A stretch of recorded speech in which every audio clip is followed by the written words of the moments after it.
The Alpha Sessions. Well, hello and welcome to Alpha Sessions. I am Sophie and I'm with the amazing, very talented Fransis. Oh, you're too Hi. kind, thank you. Well, Hello. It's true. I got to hear some of your live music just now and I can vouch that you're very talented and the music is very moving. You're in for a treat, everyone. Oh, thank Yes. you. What an intro. Cheers. Absolutely. So, Fransis, we're going between names today. So, your stage name is Fransis. Sure, yeah. But at home to your friends, you're Emma. What gave you the name Fransis? Well, I kind of had to come up with like another stage name because I just need something to represent this beyond because I always think music's something that goes beyond yourself anyway. That's sound like artsy-fartsy to say, but I do feel like it puts you in a better mindset if it's kind of like beyond you. Wow. So that your ego doesn't get too much involved and all that kind of stuff. But anyway, Mm-hmm. Fransis was chosen because it's the name of my two great-grandmothers on both sides. So I just thought, oh, that's a cool name, and it's not really used that much anymore. I changed up the spelling as well just because Spotify reasons. I can relate to that. Yeah, Beautiful. yeah. And when you're under the name of Fransis, do you have any kind of different feeling? Like, is it an alter ego like Beyonce has her, Sasha Fierce. Sasha Fierce, thank you. Yeah, it is a bit of a Sasha Fierce complex, I suppose. It's kind of like you go into your performing persona, I guess. Yeah. So like more confident, more of a like a different, like an exaggerated version of yourself, I guess. Yeah. Beautiful.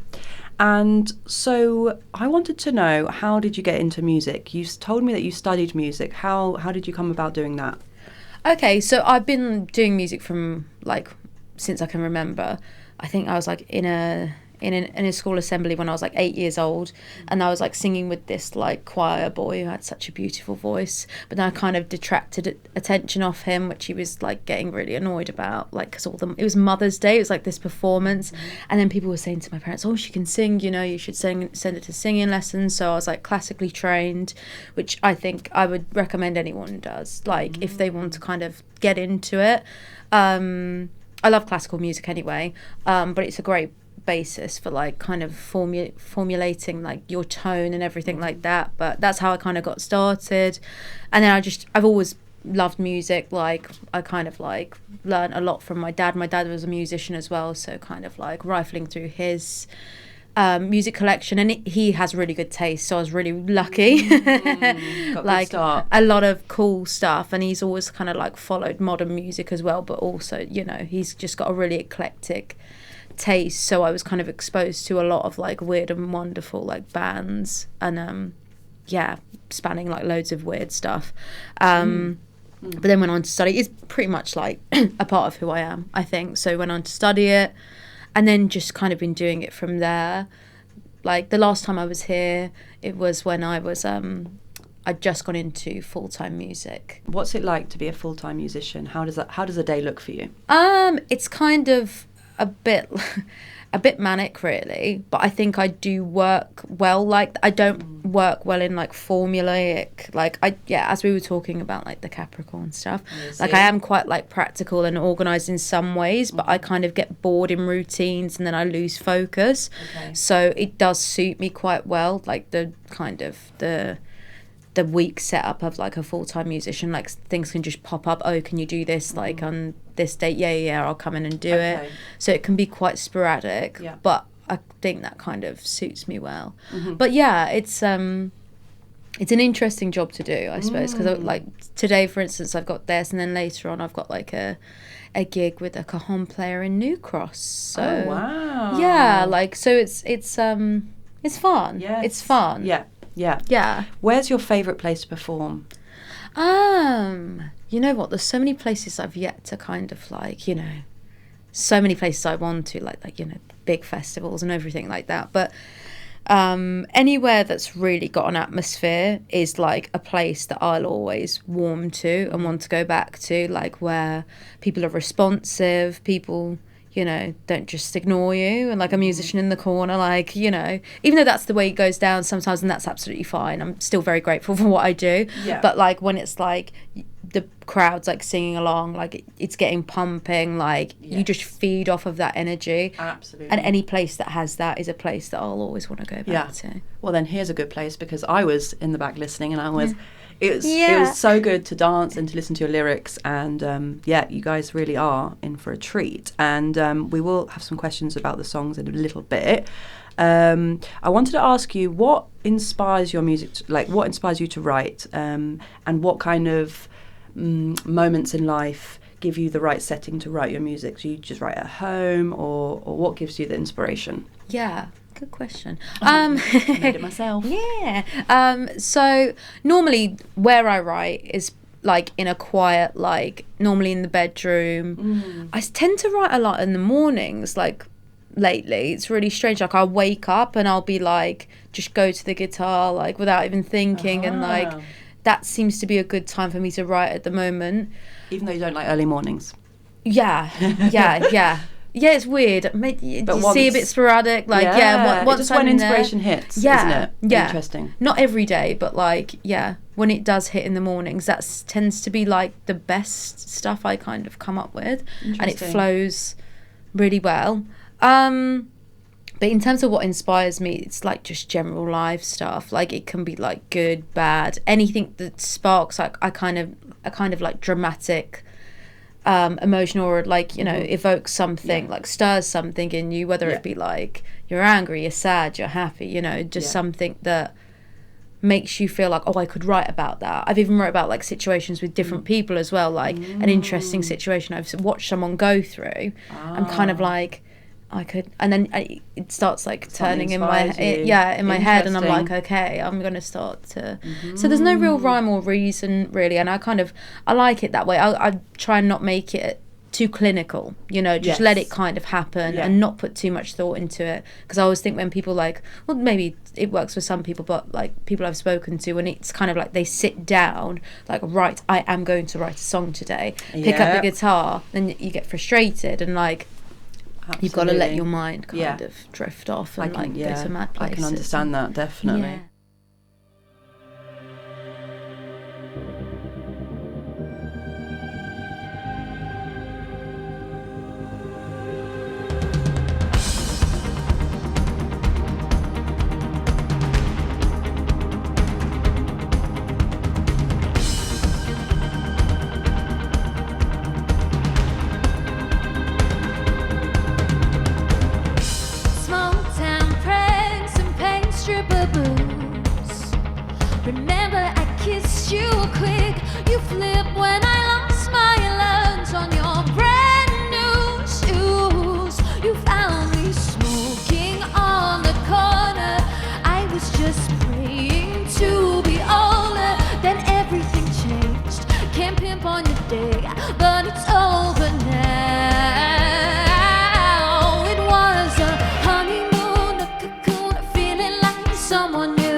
All those old records, I fell in love with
honeymoon, a cocoon, feeling like someone new. A game of being hard, just the car, breathing in all the fumes. And I do anything crazy as long as it made me cool. A pointless afternoon, skipping school, we knew how to break the rules. Let me go back home.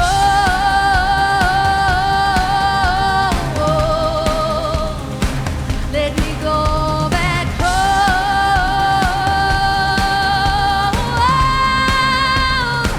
Let me go back home.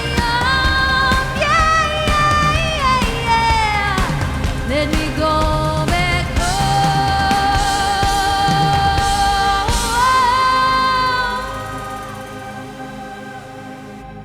The Alpha Sessions. So, Honeymoon is the name of your EP.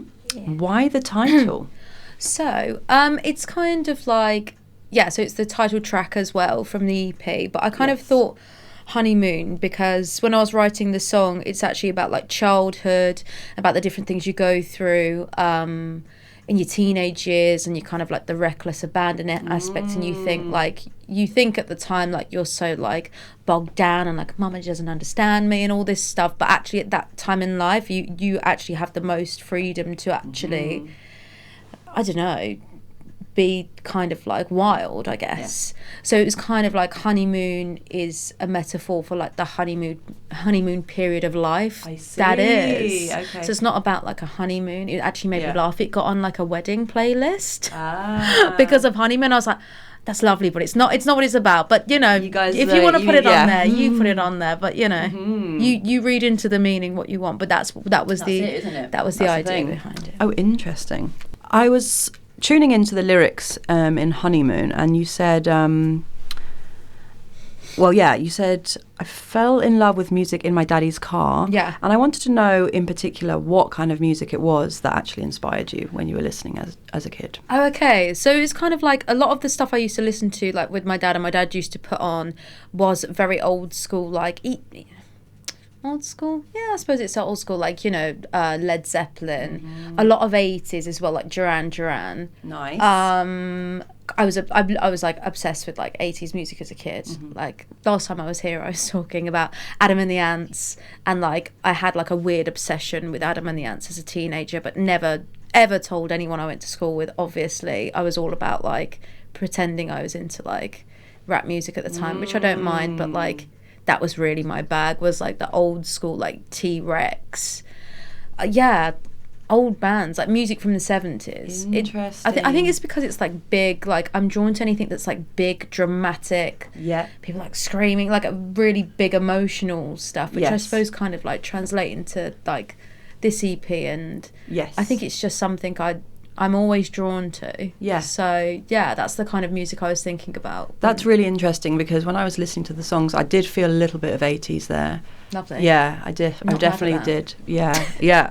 Cool. No, I definitely felt that. Yeah. And another lyric in the song was, you used to do anything to be cool, something about, as long as it made you look cool. Yeah. I thought that was quite interesting. So do you feel like now you're at a phase where you do things that you want to do rather than to be cool? And how has that changed? Yeah. I think it just goes back to like the teenage years when you're kind of like, you're finding out who you are, and you're kind of like following crowds, and you're being a bit of a sheep, I suppose, and kind of like sidelining like the beauty of like yourself, and why you like you know, like use the Adam and the Ants thing for example. Like I suppose that was quite interesting for a kid at that age to be listening. I'm sure there's a lot of kids who do, and they just all in the same like boat, like not talking about it, because it's like it's not it's not Cardi B. It's not Cardi B, even though I love her, but this is it. But this is it. The whole spectrum. But if it's not your thing, like you shouldn't be ashamed of. I think that's getting so much better now though, like in young kids, but I suppose it is just about like finding yourself and looking back. It's kind of like tongue-in-cheek, like, you know, anything crazy as long as it will make me cool. It's kind of like taking the mick out of your old self, but with like a love, you know, and just like, oh, how far, like the growing up stage, and now, you know, Yeah, that nostalgia. Yeah, and a part of growing up is just becoming more comfortable with yourself and finding, the beauty in like your individuality, I suppose. How beautiful. Yeah. So then we went from sort of like, pop to, well, pop still, or I don't know what exactly genre you would say, Pin Me Down, but certainly got me really in the heart and was very, very moving. I thought it was a very brave song that you've written there. And do you mind talking a little bit about Pin Me Down? No, that's absolutely fine. So it's kind of like, it was spurred by the Sarah Everard tragedy. So I live quite close to Clapham Common, and I could see like all the things that were going on, and it was kind of like, it was such a strange, like, you know, feud. Like, this is the thing, it's kind of gone off the radar now, but it's like, it's still a thing that affects so many people. But what spurred me to write this is, it's kind of like, it's something that so many people can relate to and so many people are scared to talk about.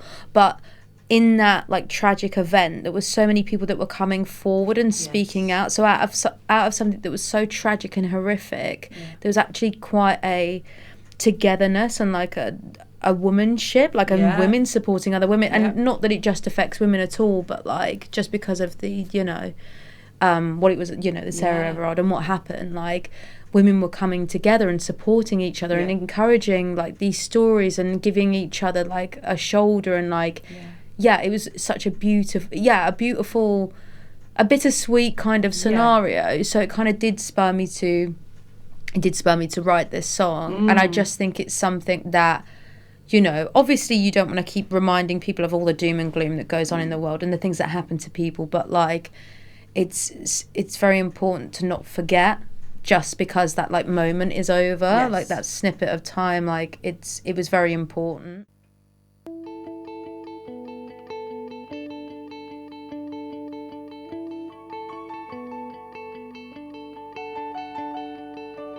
Hey, you with a spark in your eyes, is it good intent or is it by surprise?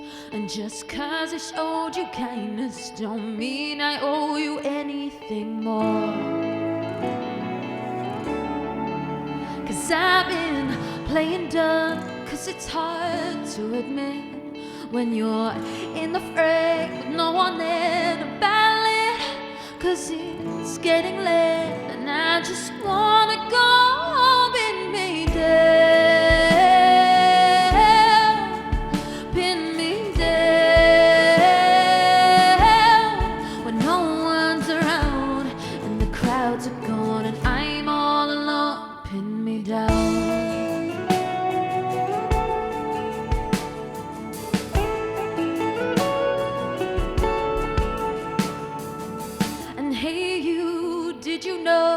Couldn't cry 'cause I bottled it, but that's just by the by.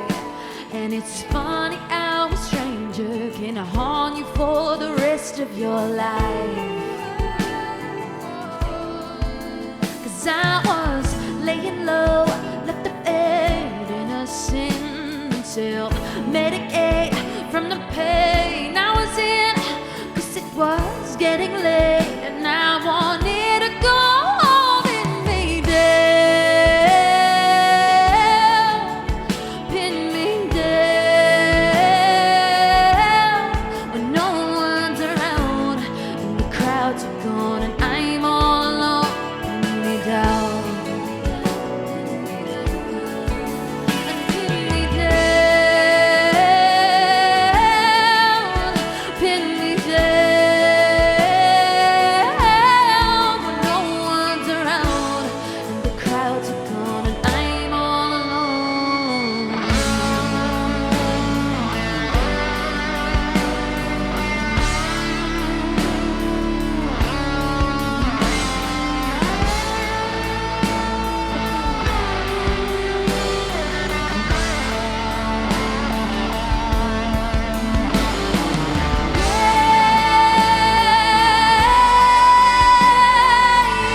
your eyes. Who knew from the dark I could rise? And now the clouds are gone and I'm not alone, waiting with an army to take back the throne. Oh, I'll hunt you down,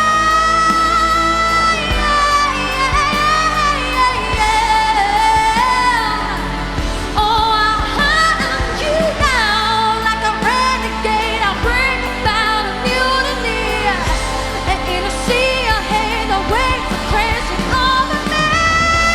Let you feel the floor, the tub going right out of me, yeah. Give you something to shout about, love, so you'll never again, no, won't beat me down.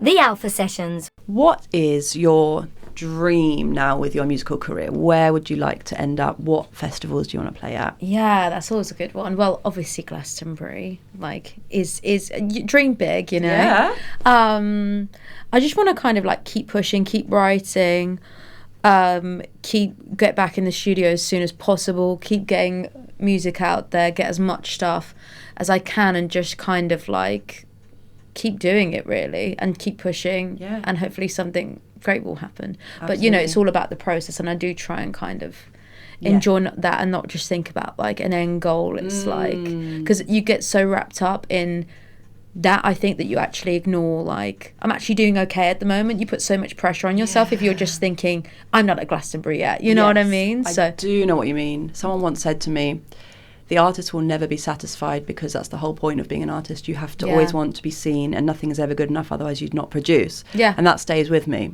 But it is like you say, you also want to be able to enjoy, you know, you just did a great performance, yay, but Yeah. you're still hungry for the next exactly show. But I think that's the thing of like, I do agree that I think all artists naturally do that, and like my brain naturally goes to it as well, like that isn't good enough, that isn't good Yeah. enough, that was off, that was, you know, Yeah. you're so self-critical. But Yes. you know, just to keep yourself sane, just remind yourself, you know, a bit of self-love, a said. bit of self, like, you know, Well said, confidence yeah. boosting inward, and just be Yeah. like, you are doing okay, just carry on, keep your head down. You've just given me a really good question, actually. There's more talk now about artists and self-care and self-love with mental health. So how do you give yourself self-love, self-care? Being an artist is difficult. You're vulnerable. What's your process?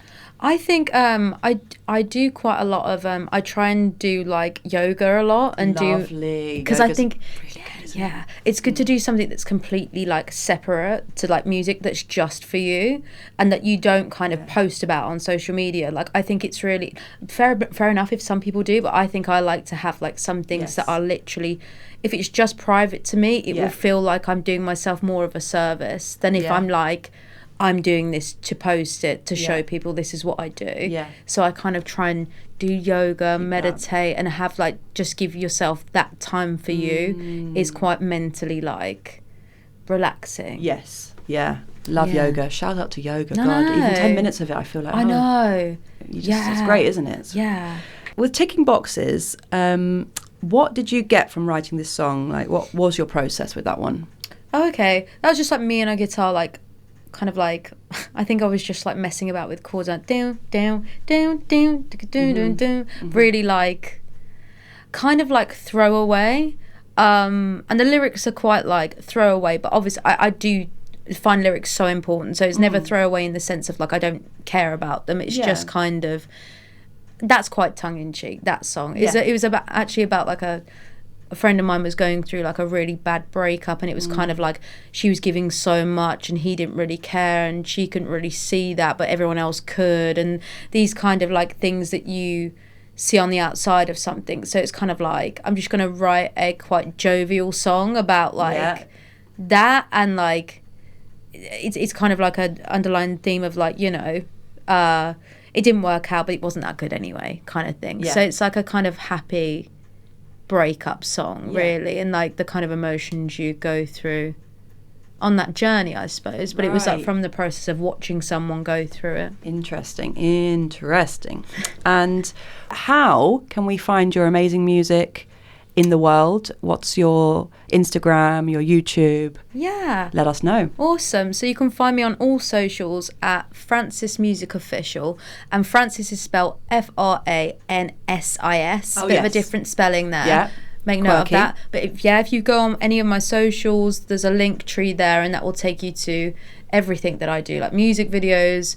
I'm on Spotify, everything I can be on, I'm on. So you can Yay. find me. Amazing. Thank you so much. Thank and you. really, really enjoyed your music set as well. Thank Can't you. wait to see what else you make. Yay! Thank you you. very much.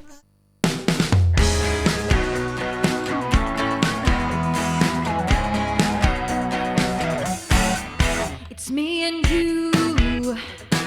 How faded can we be as true? In another life, on another lifeline, magnetic energy can't force and attract. Nor with those red and blues, those things that stand back to back. Someday I knew that all this could come crashing through.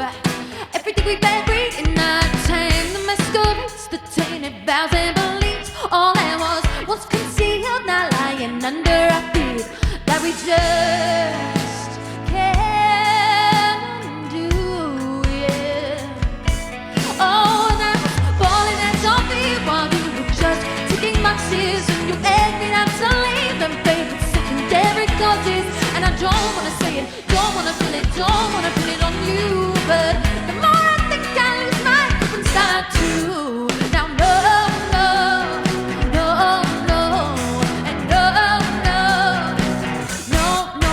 So here's the truth, our two sides and stories with no proof. How I am so sick of settling these scores. We've had our time toying with cold wars and peace, so let's just draw the line, shake hands and sign the release. Now let it all just undo. Yeah, and I was falling at your feet while you were just ticking boxes, and you begged me not to leave them fake secondary causes. And I don't wanna say it, don't wanna feel it, don't wanna put it on you, but the more I think I lose my grip and start to. Now no, no, no, no, and no, no, no, no. I see you ticking my boxes now. Keep on checking them all. Oh, let's see what my luck says now. Yeah, and I was falling at your feet while you were just ticking boxes, and you begged me not to leave them favorite secondary causes. And I don't wanna say it, don't wanna feel it, don't wanna put it on you, but the more I think I lose my grip and start. 'Cause I was falling at your feet while you were just ticking boxes.